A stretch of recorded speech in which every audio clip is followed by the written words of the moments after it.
Hi, Tom Harley here. So, you got your GE, this is a GTW 220ACK 5WW.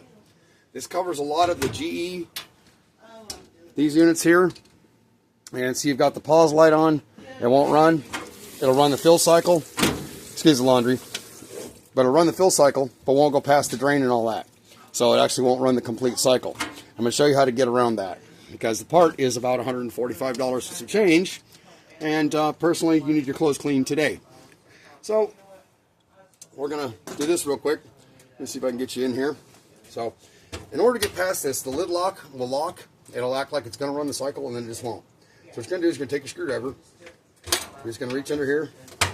Going to prise it up both sides. This will only go in the way that it goes. You'll notice a tab here and a hole here. So this tab will only go in the way it goes. You're going to set that off to the side.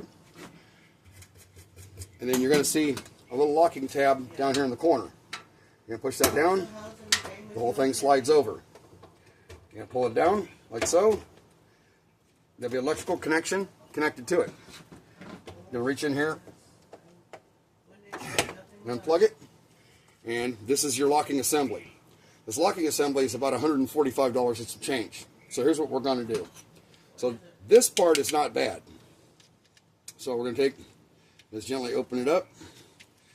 For those of you who are dexterity challenged, I don't recommend using a knife, but you'll see a locking tab here in this corner. You see a locking tab here. So you're going to take a small fine screwdriver, what have you.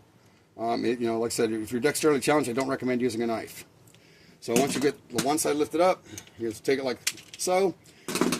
And here's what ends up happening. This is still good. So this little contact switch is the one that looks like a little plus. In order to get this to work, I'll show you how to do that here in just a second. But I'm going to show you what happens to these. Is there is a little pin right there that breaks off. It slides across this little plus. This is your lid lock. So when this pops up, it falls into this slot, prevents you from being able to open the door. Okay, so this is what's broken. $145. This never fails. So what you're going to do, you're going to take, and this doesn't actually get in the drum. It can get wet, but don't go poo-poo crazy just putting stuff in. The plug-in only goes back in the way it goes. So you reach in there and you flip it upside down. And here, let me show you. Bring you over here, get you a peek. See, the tab only goes on the way it goes. You'll flip it over like so, and then push the button, and now your device is ready to work again.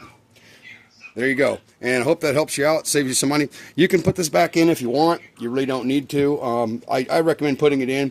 Just leave the switch loose so that way you can still activate the device and shut it. The lid lock, you hear it click and all that. It'll run through its normal functions like it's supposed to.